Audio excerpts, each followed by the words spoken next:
ایک عورت اپنے 3 ماہ کا بچہ ڈاکٹر کو دکھانے آئی کہ ڈاکٹر صاحب میرے بچے کے کان میں درد ہے۔ ڈاکٹر نے بچے کا معائنہ کیا اور کہا واقعی اس کے کان میں انفیکشن ہوا ہے، اور نوٹ پیڈ اٹھا کر کچھ دوائی لکھی اور رخصت کیا۔ میں حیران تھا۔ عورت جانے لگی تو میں نے آواز دے کر انہیں روکا۔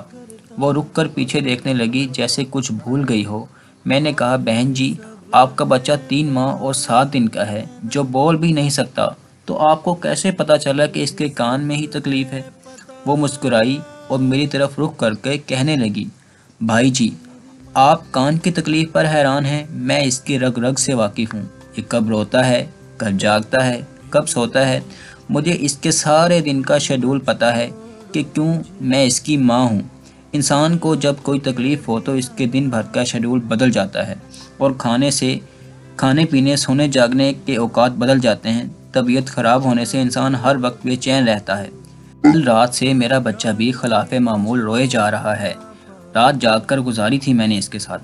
صبح کو میں نے غور کیا تو بچہ جب رو رہا تھا تو ساتھ ہی اپنا ننھا ہاتھ اپنے کان کی طرف لے جا رہا تھا۔ تو میں بچے کو اس کے باپ کے پاس لے گئی کہ اس کے کان میں درد ہے۔ وہ مجھے سوالیہ نظروں سے دیکھنے لگی کہ مجھے یہ بھلا کیسے پتا چلا۔ اس نے بچے کے کان پر ہاتھ رکھا تو بچہ اور زور سے رونے لگا، اور میں بھی بچے کی اس تکلیف دیکھ کر رونے لگی۔ اپنے بچے کی تکلیف برداشت نہیں کر سکتی تھی کیونکہ میں ماں ہوں۔ عورت چلی گئی تو میں پرنم آنکھوں سے بڑی دیر تک کھڑا سوچتا رہا کہ ماں 3 ماہ کے بچے کا دکھ درد سمجھ سکتی ہے، اور میں روزانہ ماں سے کتنی دفعہ جھوٹ بولتا ہوں، اور وہ یقیناً میرے سارے جھوٹ جانتی ہے کیونکہ وہ ماں ہے۔ تب سے میں نے کبھی ماں سے جھوٹ نہیں بولا۔